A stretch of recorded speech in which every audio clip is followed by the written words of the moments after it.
এই ভারী বৃষ্টি দেখে যে কেউ ভয় পেয়ে যেতে পারে, তবে হোম অফ ক্রিকেটের ড্রেনেজ ব্যবস্থা সম্পর্কে যাদের ধারণা আছে কেবল তারাই জানেন যত ভারী বৃষ্টিই হোক না কেন এরপর খেলা শুরু হতে মাত্র 40 মিনিট প্রয়োজন। আজ বাংলাদেশ পাকিস্তান সিরিজ শেষ হতেই এমন বৃষ্টি নামে হোম অফ ক্রিকেটে, তাই উইকেট ঢেকে রাখারও কোনো তাড়া নেই। ঝুম বৃষ্টিতে উইকেটে পানি দেওয়ার কাজটাও হয়ে গেল, যদিও মাঠ কর্মীরাই তা করছিলেন ম্যাচ শেষ হওয়ার পরই, তবে তার আর দরকার হয়নি।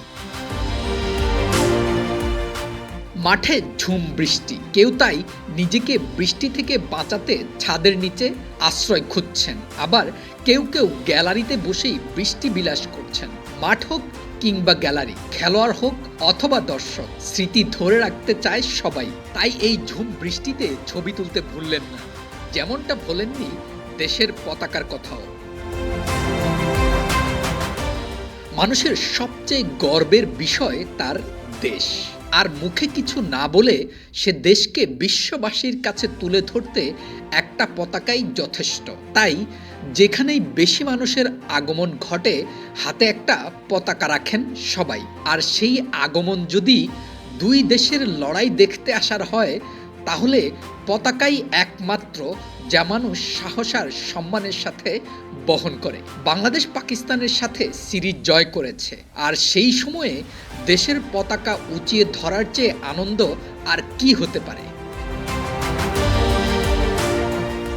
হোম অফ ক্রিকেটের ফাঁকা মাঠে ঝুম বৃষ্টি, মাঠে নেই আর কেউ, শুধু গ্যালারিতেই কিছু মানুষ বৃষ্টিবন্দী। তাই নিজের দায়িত্ব শেষ হয়েও যেন শেষ হলো না, কারণ মাঠে একজন মানুষ থাকলেও তাদের বের করা পর্যন্ত নিরাপত্তার দায়িত্ব যে তাদের হাতে। যারা পুরোটা সময় জুড়ে ছিলেন হাজার হাজার দর্শকের আনন্দে যেন একটুও ভাটা না পড়ে সেই অঙ্গীকারে।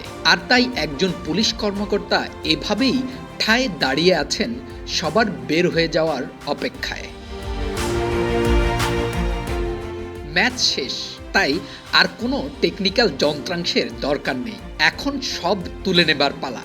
ঝুম বৃষ্টি নামলেও কাজের কোনো আলসেমি নেই এখানে, সবাই যেন নিজের কাজটা শতভাগ নিশ্চিত করতে চান, যেন কোনো কিছুতেই বিন্দু মাত্র অবহেলার ছাপ না পড়ে। তাই তো মাঠের চারপাশে ছড়িয়ে ছিটিয়ে রাখা সব অডিও এভাবেই কালেক্ট করেন একজন কর্মী।